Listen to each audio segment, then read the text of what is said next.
qu'est-ce qu'il lui écrit? C'est à peu près toujours la même chose, c'est-à-dire il lui raconte ce qu'il fait. Alors, je suis allé me promener, je suis allé faire du canoë, je suis, etc. Donc c'est que des activités de l'extérieur. À aucun moment il dit j'ai vu un livre, etc. Et puis alors il y a cette phrase terrible, dans plusieurs lettres, il dit j'espère que vous ne reviendrez jamais. Beau compliment que vous avez pu faire à son prof, mais j'espère que vous ne reviendrez jamais. Donc, ça veut dire que c'est quelqu'un qui a eu des relations un peu tendues avec le monde scolaire. Devenu adulte, qu'est-ce qui l'intéresse? On l'a appelé le roi chasseur. Le roi chasseur, c'est-à-dire que lui, ce qui l'intéresse, c'est pas d'être à Turin, mais c'est soit d'aller dans le Val d'Ost. Quand vous visitez les châteaux du Val d'Ost, il y a beaucoup de châteaux qui étaient devenus des réserves de chasse, autour desquelles il y avait les réserves de chasse de Victor Emmanuel II. Ou bien il descend un peu plus dans les Alpes du Sud, donc du côté de Tende, etc., où là aussi, il y a la possibilité de chasser. Après, les mauvaises langues ajoutent qu'ils ne chassaient pas que le gibier, mais ils chassaient aussi beaucoup de Val de Thênes ou d'autres dames. Bon, ceci dit, il faut lui reconnaître quand même une chose, peut-être que la chasse est en lien, il a un sens politique réel. C'est-à-dire qu'il sait s'entourer des bonnes personnes, il sait déléguer, et puis, voilà, il sait appuyer une politique quand ça va dans le bon sens. Donc, il hérite en 1849 d'un royaume qui vient de subir un échec, et il analyse la situation. Qu'est-ce qu'il analyse? Il dit, royaume de Sardaigne, plus Lombardie, plus Vénétie, ça ne marche pas. Donc, si on veut que ça marche, il va falloir s'allier avec quelqu'un d'autre. C'est à peu près le schéma qui se met en place très rapidement. Après, il faut savoir, le quelqu'un d'autre, ce sera qui? Qui peut porter appui au nord de l'Italie en essayant, c'est du billard à plusieurs mondes, en essayant de faire en sorte qu'on n'ait plus uniquement le royaume de l'Italie, mais pourquoi pas rêver à dire on va faire de l'Italie un pays. Ça, c'est son plan. Alors, il faut qu'il puisse reposer sur quelque chose. Il va faire appel à un député libéral, un petit peu qui appartient à la noblesse, mais qui a des idées très ouvertes, qui s'appelle Cavour. Alors Cavour, il a un peu des liens avec la partie occidentale de la Savoie, puisque Cavour, il appartient par sa mère à la famille de Salles. Donc c'est un cousin éloigné de Saint-François de Salles.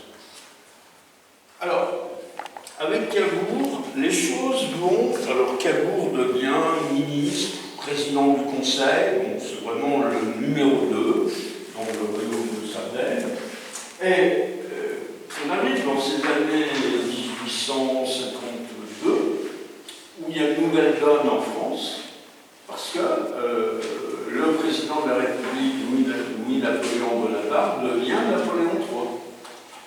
Donc l'idée qui germe dans l'esprit de Victor Emmanuel II, c'est de dire, est-ce que Cavour ne pourrait pas servir d'intermédiaire pour aller contacter Napoléon III, et est-ce que Napoléon III n'apporterait pas son aide au royaume de Sardaigne en vue d'enfin reconstituer l'Italie. Alors, sachant qu'on ne sait pas bien, parce que, bon, il y a quand même cette idée, on ne va pas aller toucher les États du pape. Alors, est-ce que ce sera ça? Est-ce que ce sera ça plus ça? Et à ce moment-là, vous faites une confédération, ça devient compliqué. Ou alors, il y a une solution, c'est de dire le pape, c'est le roi d'Italie. Et c'est pas très clair, hein, mais voilà, ils vont tenter ça. Alors, Cabourg, c'est un joueur d'échecs. Joueur d'échecs, ça veut dire que quand vous jouez un coup, ce qui est important, c'est pas ce que le coup va apporter, c'est qu'est-ce qui va se passer 2 ou 3 coups après.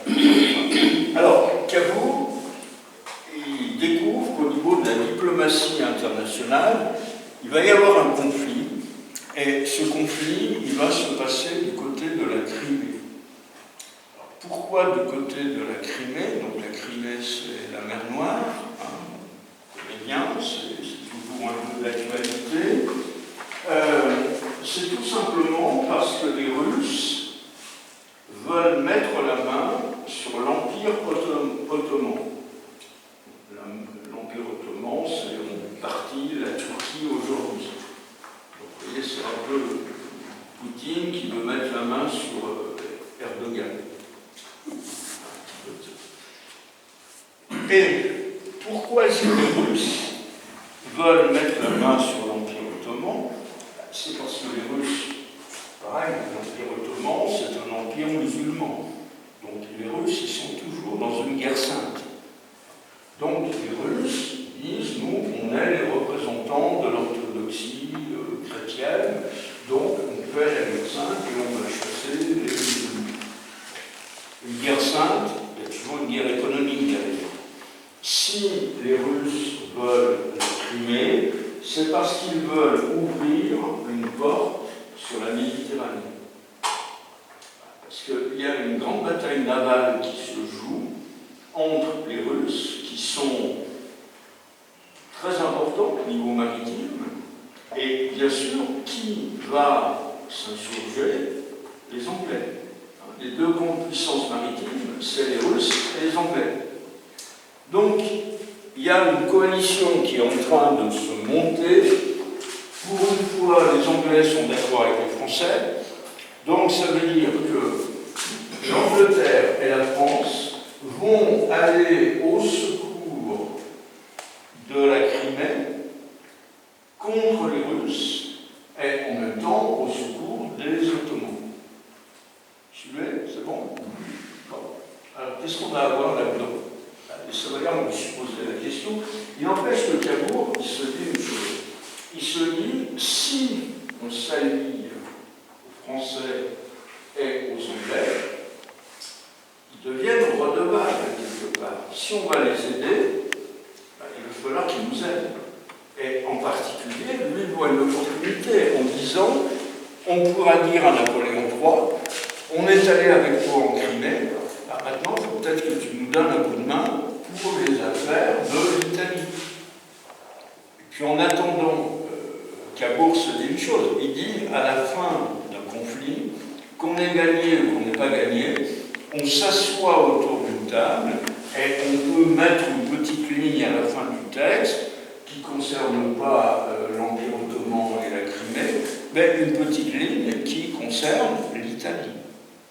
Donc, c'est une manière un peu habile de dire je rentre dans le jeu diplomatique, j'aide la France, et à ce moment-là, je me fais des amis, et ces amis, ce sont des alliés si quelque chose se passe. Donc, voilà nos braves Savoyards qui partent en Crimée. Hein, la fameuse brigade de Savoie, elle va en Crimée. Il y a eu un certain nombre de Savoyards qui sont jamais revenus, il y en a qui sont revenus avec une belle médaille, etc. La guerre de Crimée, elle se termine alors, avec des combats très durs. Hein, la prise de Sébastopol a été un combat marquant. Et donc, c'est une victoire de la coalition ottomane, britannique, française et sarde contre les Russes. Donc, ça veut dire qu'en 1856, il y a un traité de Paris qui acte cette victoire. Et c'est là où, quelque part, Cabourg a très bien joué, parce que c'est le premier grand traité international depuis 1815, avec une différence majeure, c'est que les Autrichiens n'y sont pas. Et c'est les Autrichiens qui avaient dit en 1815 on ne parle pas de l'Italie. Là, ils n'y sont pas. Donc ça veut dire que Cabourg, il amène sa petite musique, vous voyez, il va dire, voilà, un jour ou l'autre, on parle de l'Italie. C'est bien, on vous a aidé en Crimée, maintenant, voilà, nous aussi, on a des questions. Bon, alors, 1856.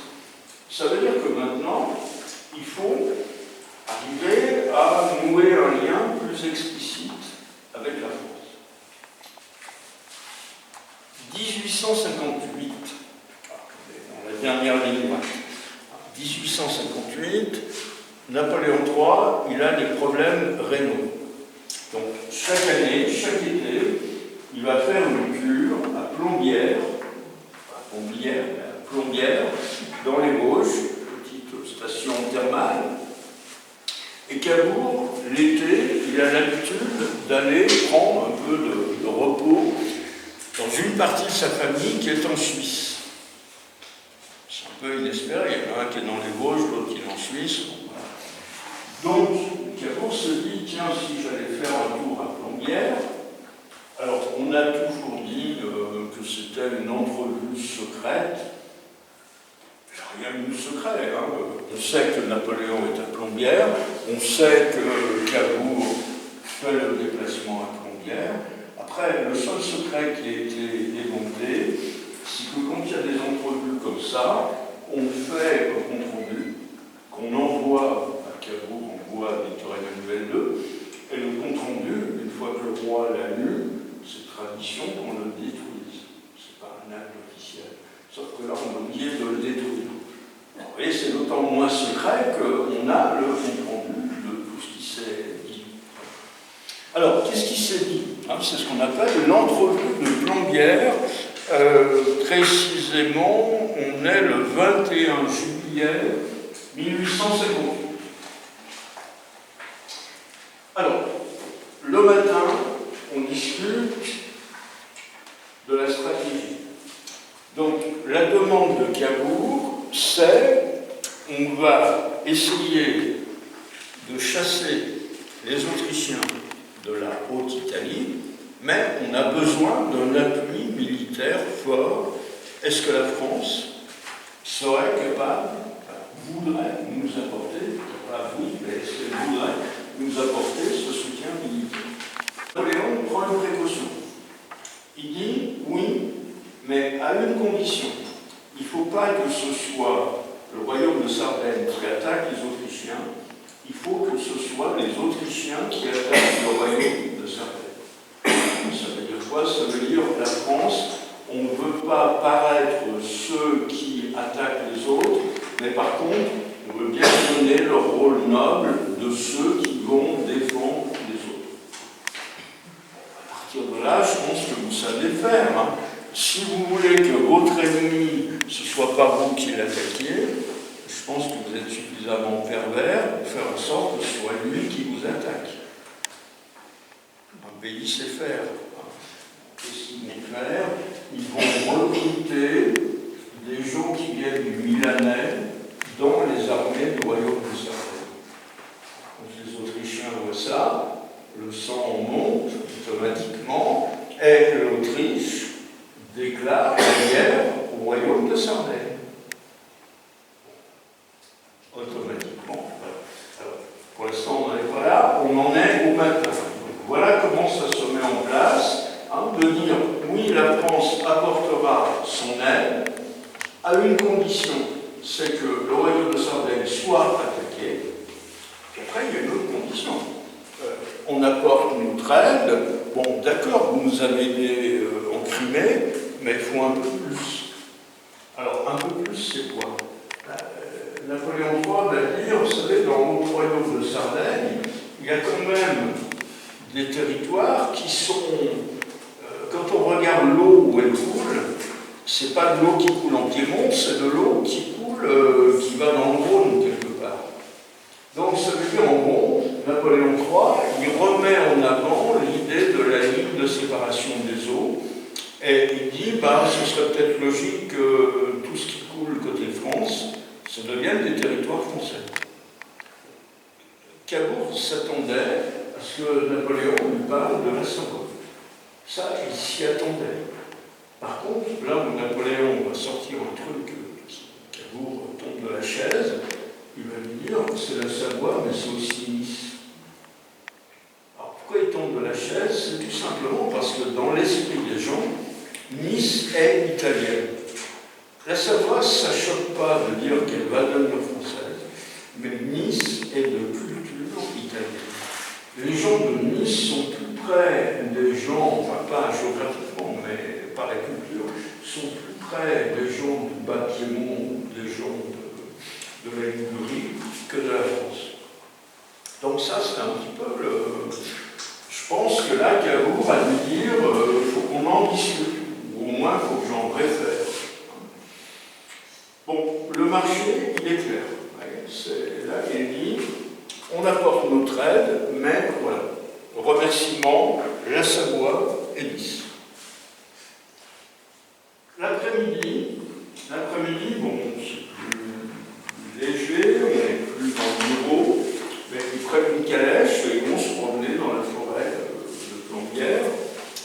Et là, Napoléon dit, ce serait bien, pour qu'on puisse traduire cette alliance nouvelle, qu'on puisse faire un mariage.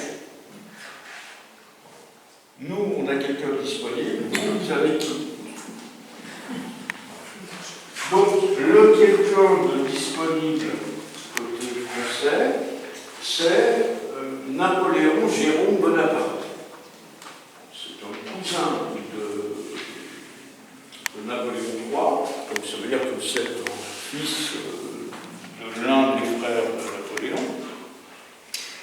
C'est le personnage le plus étrange que l'histoire de France ait peut-être connu. C'est un Bonaparte. C'est quelqu'un qui est censé être, je ne sais pas s'il y a une noblesse dans la famille Bonaparte, ça me fait croire que, mais lui, il fréquente à peu près tous les socialistes qui existent à son époque, qui sont plutôt, vous savez, les socialistes du 19e siècle, aujourd'hui on les classerait à l'extrême de l'extrême gauche. C'est un gars qui a un point commun avec son futur beau-père, il aime bien chasser les dames, et puis il est quand même relativement âgé. Alors, vous avez qui? Là, il est un peu coincé Cabourg, parce que, bon, on ne peut pas aller chercher une arrière-petite cousine, quand même, voilà. Il dit, il y a Marie-Clotilde, c'est la fille de Victor Emmanuel II. Voilà, ça fait un beau mariage. À Bonaparte d'un côté, la fille de Victor Emmanuel II de l'autre. Sauf que Marie-Clotilde, elle est très jeune, une différence d'âge énorme entre les deux potentiels futurs mariés. Elle a que rêve, c'est de finir dans un couvent. Les personnages qu'elle va épouser.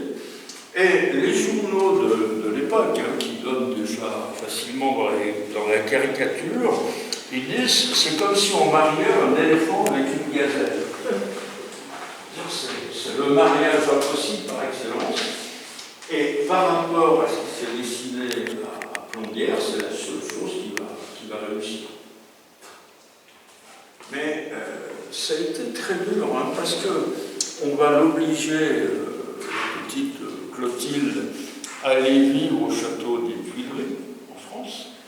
Et là où elle a eu le plus de mal, vous savez que Napoléon III a épousé une Espagnole, Eugénie. Et Eugénie, c'est comme si aujourd'hui, j'aimais bien dire ça il y a quelques années, aujourd'hui ça ne marche plus, mais je disais toujours, on n'imagine pas un président de la République qui épouse un mannequin. Napoléon III et Eugénie, c'est un peu ça. Eugénie, la première chose qu'elle fait à Paris, c'est la mode.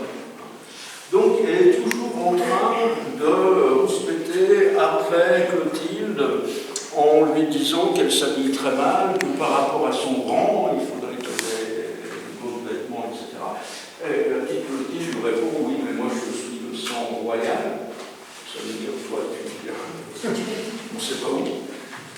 Bon, voilà, mais il se marie. Il se marie, 21 ans d'écart. Bon, ça marche encore avec d'autres présidents de la République. Alors, 1859, on a donc suffisamment embêté les Autrichiens pour que les Autrichiens déclarent ce qu'on appelle la Deuxième Guerre d'Italie. Deuxième guerre d'Italie, elle est déclarée au mois d'avril 1959, et la France va envoyer une très forte armée en soutien. On dit que c'est peut-être la première guerre moderne, parce que les soldats français vont faire une partie du trajet en train. Bien penser que, vous savez, les soldats qui venaient de loin auparavant, quand ils arrivaient sur le champ de bataille, ils étaient déjà à moitié morts de fatigue. Là, on utilise le train, on va faire une utilisation assez massive d'armes, qui sont des armes qu'on retrouvera pendant toute la fin du 19e, qui sont presque proches des armes qu'on aura encore en 14-18, pour certaines. Donc voilà, on appelle ça une guerre moderne. Et il va y avoir, au mois de juin en particulier, une bataille que vous connaissez au moins de nom, c'est la bataille de Solferino. Et la bataille de Solferino, alors pour la petite histoire, elle a peut-être été moins cruelle qu'on l'a écrit, pour la bonne raison que celui qui a laissé un récit qui peut sembler un peu circonstancié, c'est un certain Henri Dunant, de Suisse. Et Henri Dunant, on dit qu'à la suite de la bataille de Solferino, compte tenu de ce qu'il avait vu, a décidé de créer une force internationale qu'on appellera la Croix-Rouge. En réalité, on se rend compte aujourd'hui que l'idée de la Croix-Rouge, il l'avait déjà avant. Et le récit qu'il a fait, c'est un récit qu'il a peut-être un peu accentué pour dire au moins là, on créera la Croix-Rouge. Bon. N'empêche que Solferino et puis d'autres batailles, ce sont des victoires de la coalition franco-sarde contre les Autrichiens. Donc, le 8 juillet, il y a une suspension des hostilités, et le 11 juillet, là c'est à rebours de l'histoire, le 11 juillet, Napoléon III rencontre François-Joseph. Donc François-Joseph, c'est qui? C'est l'empereur d'Autriche. Et qu'est-ce qu'ils vont faire? Il n'y a pas Victor Emmanuel II. Pourtant, Napoléon III est dans une coalition. Et qu'est-ce qu'ils vont faire? Napoléon III et François-Joseph, ils vont signer l'armistice de Villafranca. Ça veut dire quoi? Ça veut dire que si l'armistice, normalement, c'est qu'on a perdu. Et là, ils ont gagné. Donc, Napoléon III joue un sale tour à Victor Emmanuel II. Il s'entend avec François-Joseph. Alors, bon, tout n'est pas perdu parce qu'il y a quand même des victoires. Donc, ce qui est décidé, c'est que la Lombardie va être rattachée au royaume de Sardaigne. Donc, ça veut dire qu'en 1849, le royaume de Sardaigne intègre Milan et toute la Lombardie. Alors, pourquoi est-ce que Napoléon III a fait ça? Je pense qu'on ne saura jamais totalement. Certains disent qu'il est en pleine crise au niveau de ses reins, des calculs rénaux. Donc, c'est vrai qu'il est sur le terrain. La santé de ceux qui le gouvernent, ça peut entraîner des décisions. Il y a une deuxième chose, c'est que Napoléon III, tous les jours, il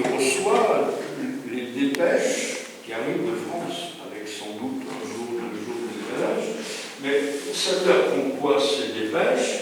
Ça lui apprend, que l'opinion publique française est de plus en plus remontée contre la guerre d'Italie. Les Français ne comprennent pas qu'est-ce que les soldats français sont allés faire en Italie. Et puis deux, on lui dit qu'aux frontières de l'Est de la France, il y a des mouvements de troupes qui sont faits par les Prussiens. Parce que les Prussiens se disent, la France a une partie de ses armées qui est là, et les Autrichiens ont une partie de leurs armées qui sont là. Donc la Prusse, elle joue un peu un jeu en solo. Alors elle ne veut pas envahir la France, mais elle dit on est présent. Donc tout ça a pu jouer. Et puis en plus, vous savez, sur la carte, quand ils sont là où ils sont arrivés, on est en Lombardie, ils sont encore très loin de Venise. Donc c'est ce qui peut expliquer, vous voyez, que.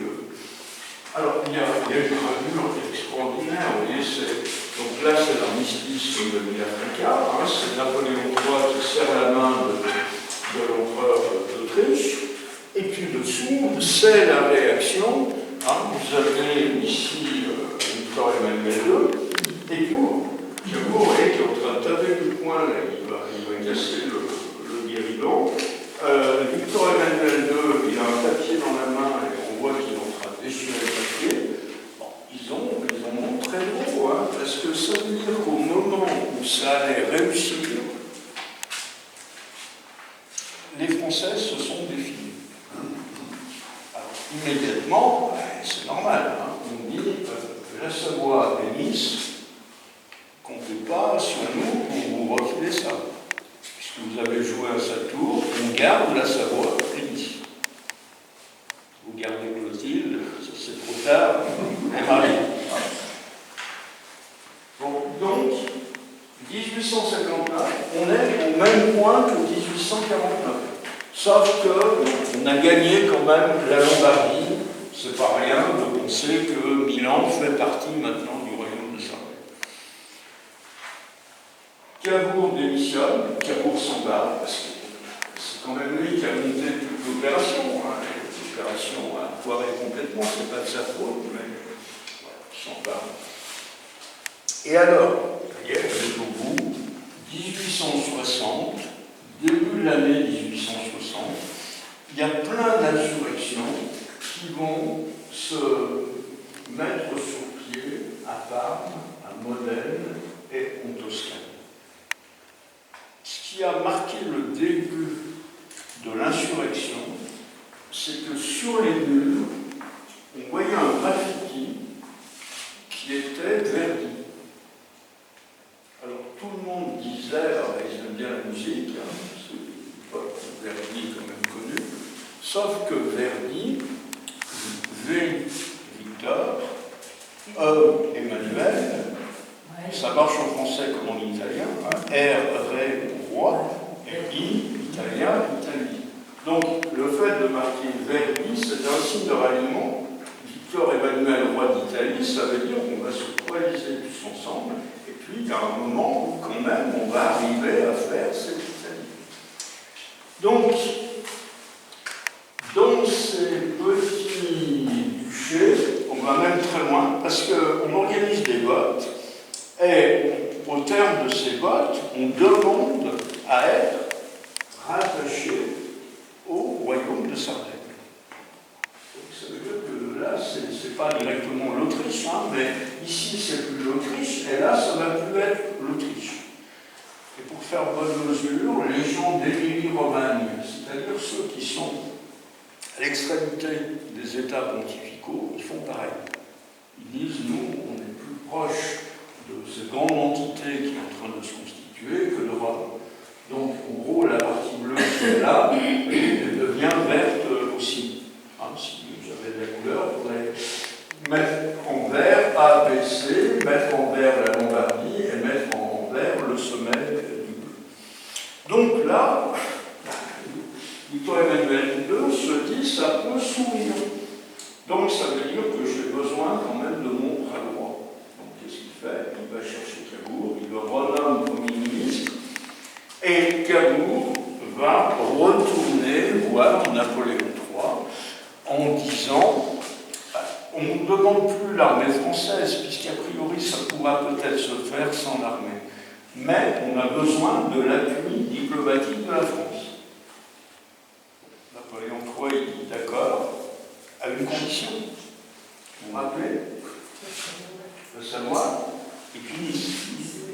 Bon, okay. Donc, alors, il y a quelque chose, ça, on ne va pas rentrer dans les détails, mais les gens de Nice, ils en ont très très gros. Et à Nice, il y a un personnage assez étrange qui s'appelle Garibaldi. Donc Garibaldi va monter une expédition, et l'expédition de Garibaldi, elle va descendre jusqu'en Sicile, et à partir de la Sicile, ils vont remonter. Vous regarderez le prince, avec de Londres, il y a Cardinal, etc. C'est cet épisode. Non, c'est pas le prince. Le guépard. Le guépard. Oui, le prince, c'est l'un des personnages. Alors, Victor Emmanuel II, il a peur d'une chose, c'est que si Garibaldi remonte, il est capable de remonter jusqu'à Rome et de suspendre le pape un lampadaire. Donc, qu'est-ce qu'il va faire? À la tête d'une armée, il va descendre. Pour dire qu'il faut que je bloque Garibaldi avant qu'il arrive à Rome. Mais s'il descend, ça veut dire qu'il traverse les États pontificaux. Donc les États pontificaux, c'est plus un tabou. Et donc c'est d'une manière, vous voyez, un enchaînement d'événements qui va faire que l'Italie du Nord, bon, à l'exception de la Vénétie, ça viendra plus tard, mais l'Italie du Nord va se coaliser. L'Italie du Sud, on renverse les Bourbons et va se rattacher à l'Italie du Nord. Et les États du Bas vont être suffisamment amputés pour qu'il y ait un coup noir et qui fasse que l'Italie ne soit pas coupée en deux. Donc ça veut dire que 1860, c'est le point de départ, et 1861, on parlera de l'Italie comme entité au sens politique du terme. L'Italie qui, quelque part, naît à Turin, qui aura ensuite une capitale à Florence, avant d'avoir la capitale à Rome, mais un peu plus tard. Donc, voilà comment l'Italie s'est faite. Alors, tout dernier épisode. Non, qu'est-ce qu'on fait de la Savoie et de Nice. Alors, tout se joue le fin février, début mars. On va dire que tout se joue au mois de mars 1860. Il y avait plusieurs plans dans les cartons. Alors, il y avait un plan, vous avez une carte qui est là. Cette carte, c'est en gros le cap de la Haute-Savoie. Donc, ce qui est en jaune, c'est le Chablais, ce qui est en vert, c'est le Faucigny. Alors, il y avait deux solutions. Il y avait une solution, c'était de dire ce qui est en jaune et en vert, ça ne devient pas français. Mais c'est rattaché à la Suisse. Ça devient un canton suisse de plus. Les gens qui sont en Chablais ou en Faucigny ne sont pas contre. Parce qu'ils se sentent beaucoup plus suisses que français. Pour des raisons commerciales. Et parce que, pour la plupart, ils fabriquent des pièces qui sont ensuite revendues à Genève pour l'horlogerie. Donc ils se disent, s'il y a des frontières qui sont mises, on va plus pouvoir continuer notre commerce. Si on devient suisse, notre commerce va s'accroître. Il y a des différences aujourd'hui entre la Savoie et la Haute-Savoie. Il y a des racines un petit peu anciennes. En Haute-Savoie, on regarde plus Genève que Chambéry, c'est clair. Donc, ça c'est une première solution. Mais si cette solution entre en vigueur, ça veut dire que ce qui va être attaché à la France, c'est pas grand-chose. C'est la partie sud-ouest de la Haute-Savoie plus la Savoie. Alors, il y a quelqu'un qui va monter au créneau, qu'on connaît ici, parce que c'est un Haut-Rhin, c'est Greffier-Bellecombe.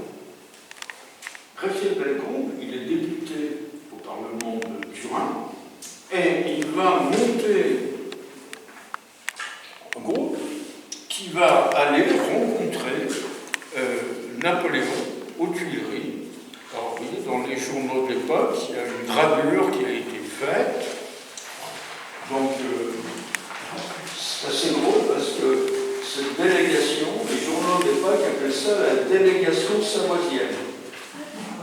On dit l'histoire, les Savoisiens, c'est ceux qui voulaient devenir français. Alors, vous avez les députés savoisiens, celui qui est au premier rang, c'est Bellecombe, et en face, on reconnaît Napoléon III avec sa barbichette. Il y a Eugénie à côté, vous voyez, quand je vous disais qu'elle faisait mannequin, c'est soit bien, avec sa robe. Il y a le petit, celui qui va être tué, je ne sais plus où, je ne vois plus devenir Napoléon IV. Que fait Greffier de Bellecombe? Il dit on ne peut pas séparer la Savoie. C'est impossible de séparer la Savoie. Donc c'est là où va naître une idée. C'est de dire tout ça, ça ne devient pas suisse, mais ça va être une zone franche. Alors une zone franche, ça veut dire quoi? Ça veut dire que ce sera un territoire français, mais dans lequel on pourra commercer librement avec la Suisse. Donc, en gros, vous voyez, ce qu'on propose aux Hauts-Savoyards, pour prendre le terme d'aujourd'hui, c'est devenir français, mais en même temps rester suisse. C'est un petit peu comme ça. Ça, la rencontre aux Tuileries, c'est J-3, c'est le 21 mars 1860. 24 mars 1860, les Français et les Sardes se réunissent à Turin et 24 mars 1860, traité de Turin. Traité de Turin, la messe est dite. Là, il faut être clair à ce niveau-là. Polémique, pas lieu d'être. Le traité de Turin, c'est quoi? C'est un traité entre deux souverains. Victor Emmanuel II, il est souverain, il est roi. Napoléon III, il est souverain, il est empereur. Donc, deux souverains ont le droit, dans l'idéologie de l'époque, ont le droit de faire ce qu'ils veulent de leur territoire.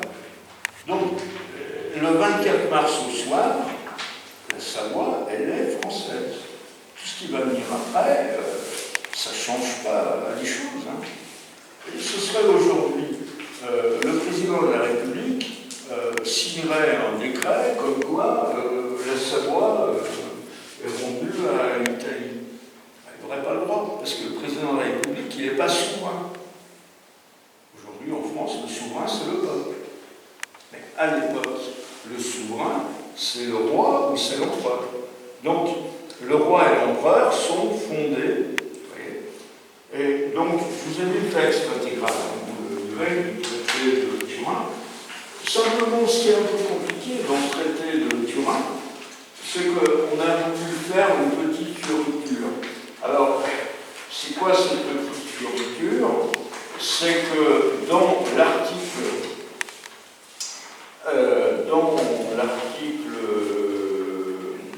1er, à la 4e ligne, il est entendu entre leur majesté, Victor Emmanuel II, Napoléon III, que cette réunion, alors ça c'est le nom le plus ancien, hein, réunion,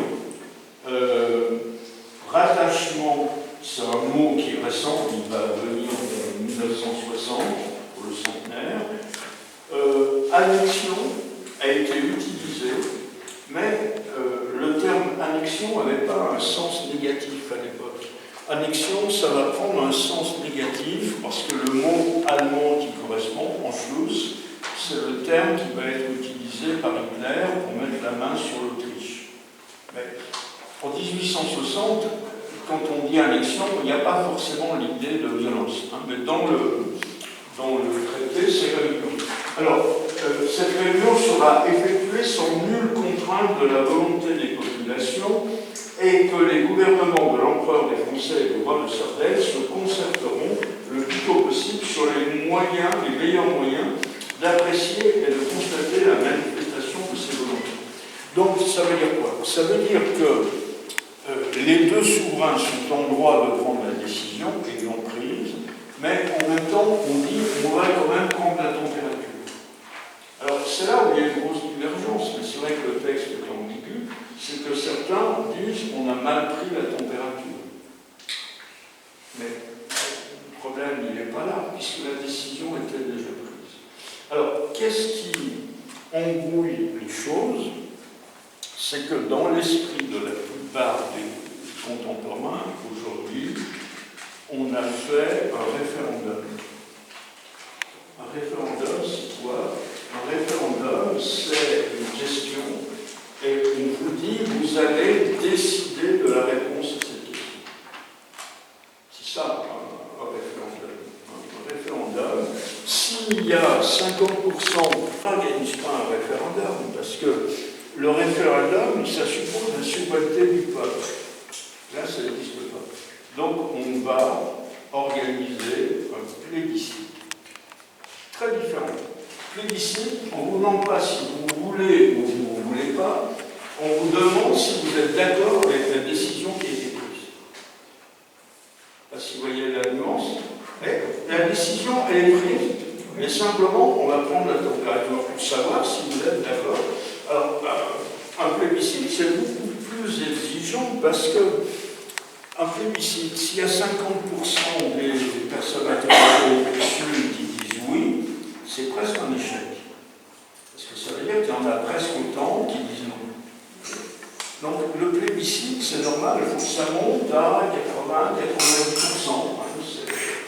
C'est de cet ordre-là. Alors souvent on dit qu'il n'y avait pas de bulletin non. Ben non, il n'y avait pas de bulletin non, puisqu'on vous demande si vous êtes d'accord. Donc, pour savoir un peu l'opinion des gens, ce qu'il faut regarder, c'est les abstentions. Ceux qui n'étaient pas d'accord, c'est ceux qui se sont abstenus. Et donc, prenez la dernière page.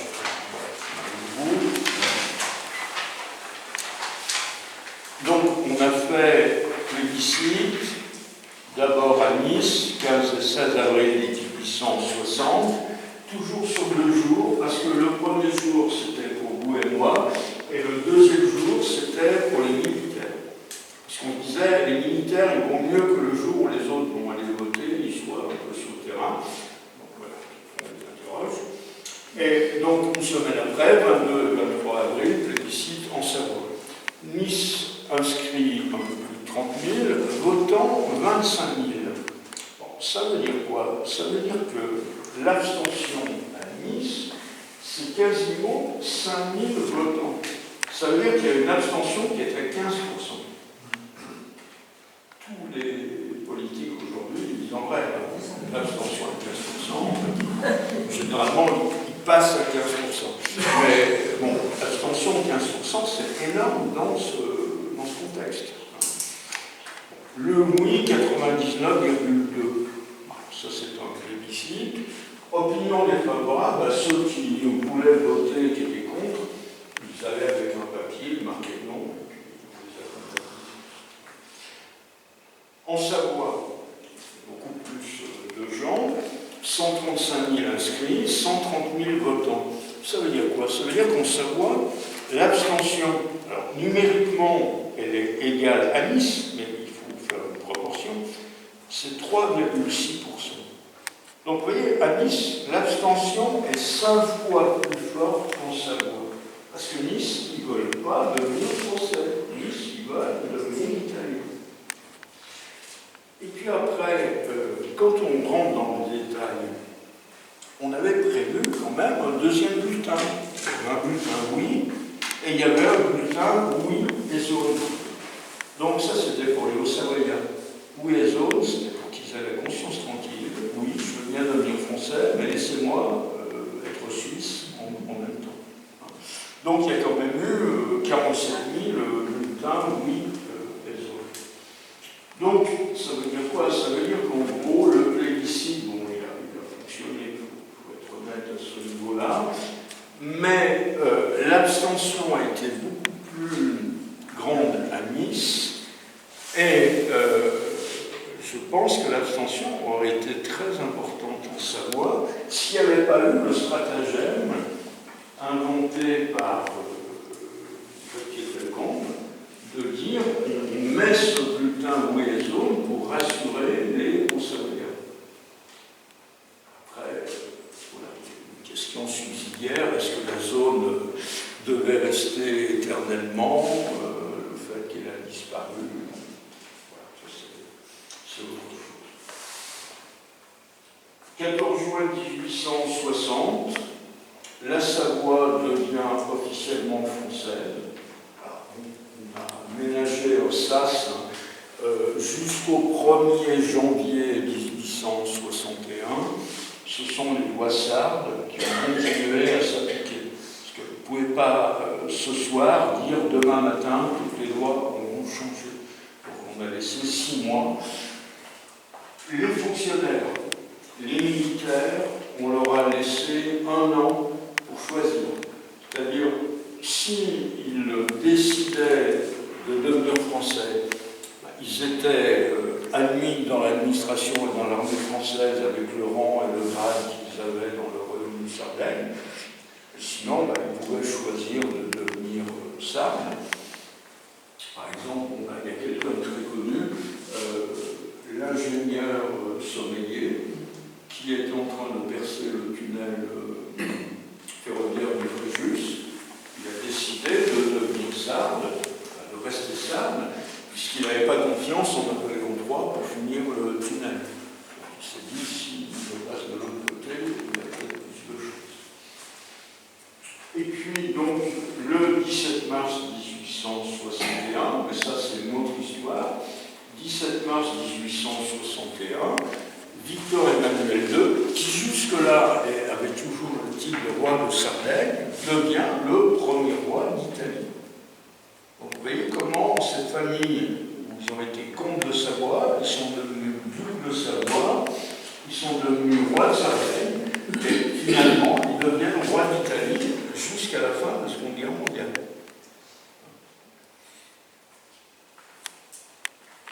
Pour l'anecdote, le 14 juin 1860, au château de Chambéry, il y a une cérémonie, la remise officielle de la Savoie à la France. Et parmi ceux qui sont là, il y a le cardinal Guillet, qui était originaire du Châtel, pour Saint-Maurice, et qui était archevêque de Chambéry. Alors, il y a un jeune fonctionnaire français qui, se croyant malin, va voir le cardinal et lui dit « Monsieur le cardinal, quelle langue parliez-vous avant que vous soyez français ?» Et Guillet, qui était assez fin, il a répondu « Mais vous savez, avant on ne parlait pas. » La messe est dit, il inaugurait ce regard la tradition du fonctionnaire français. Et ça a quand même été marquant, parce que ici, pour le diocèse de Tarentaise, quand on a eu le premier évêque qui n'était pas né en Savoie, on a dit c'est un évêque français. C'était dans les années 1880. Et le pauvre, le banquet, après la messe d'installation, qu'est-ce qu'il ne va pas dire? Il dit, quand j'ai su que, j'ai eu le papier du nonce m'annonçant que j'étais nommé en Tarentaise, il a fallu que j'ouvre mon atlas pour situer la Tarentaise. Il dit ça à Moutier, dans un banquet avec tous les prêtres tarins autour du monde. Donc voilà, on a dit maintenant, on a des évêques français. Voilà, mais sur la question de 1860, moi j'ai tendance à dire qu'il est moins compliqué que certains veulent dire. Si on part du principe que 2 souverains à cette époque ont le droit de céder un territoire de l'un à l'autre, voilà, il n'y a pas de question particulière. Après, on est d'accord ou non pour rester français, mais ça c'est la politique d'aujourd'hui.